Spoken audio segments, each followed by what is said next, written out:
மைத்தான், என்னடா சோகமா இருக்கீங்க? ஏன்டா என்னாச்சு? பசிக்குதா? சாப்பாடு போட்டு வரட்டா? என்னன்னு சொல்லுங்கடா. பசிக்குதா? சாப்பாடு போட்டு வரட்டா? பசிக்குதா? ஏய், என்ன பிரச்சனை சொல்லுங்கடா, சொன்னாதானே தெரியும். போமாமா, மனசே கஷ்டமா இருக்கு. மனசே கஷ்டமா இருக்கா? என்னடா மச்சான் சொல்றா, சொன்னாதானே தெரியும். டீ போட்டு விட்டா மச்சான். போமாமா. மாமான்னு மரியாதையா வேற சொல்றாங்க, என்னன்னு தெரியலையே. ஏய் மச்சான், நீ யாரு சொல்றா, சொன்னாதானே தெரியும். உனக்கே தெரியல நாங்க எவ்வளவு சாப்பிடுவோன்னு. ஆமா, இந்த வீட்டுல என்ன மட்டும் தான் திங்காம வச்சிருக்கீங்க. சும்மா இரு மாமா, விளையாடாத. இப்ப என்னடா ஆச்சு? போமாமா, முன்னாடி மாதிரி எங்களால சாப்பிட முடியல. கண்டிஸ்டி மாதிரி ஆயிடுச்சு. கண்டிஸ்ட் மாதிரி ஆயிடுச்சு, சாப்பிட முடியறது இல்லையா? ஏய், கண்ணுலாம் யாராவது வச்சிருப்பாங்களா? ஏன்டா இப்படி எல்லாம் சொல்றீங்க? ஒன்னாலதான். என்னாலதானா? யூடியூப்ல வீடியோ எடுத்து போட்டில எல்லாரும் பாத்துப்பாங்களா, அதான் கண்டிஸ்டி ஆச்சு.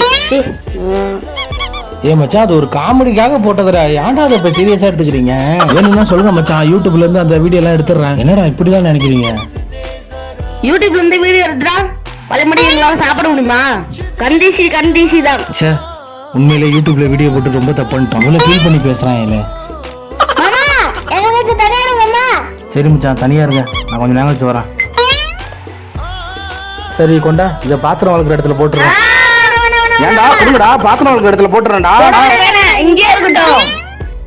கழுவுற இடத்துல போடுறேன் மச்சான், விடு மச்சான். இது இங்கே இருக்கட்டும். அப்படி இதுல என்னதான் இருக்குது? அம்மா, ஒரு தட்டுக்குள்ள சம்சாவா வச்சிருக்கீங்க. ஐயோ, அட பாவிங்களா.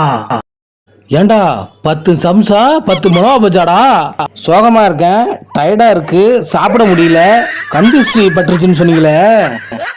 10 சம்சா 10 மிளகா பஜ்ஜியா? சோகமா இருந்தால அதான் சோகத்தை தண்ணிக்க சூடா சமோசா. சோகத்தை தணிக்க சூடா சம்சாவா? ஐஸ்கிரீம்.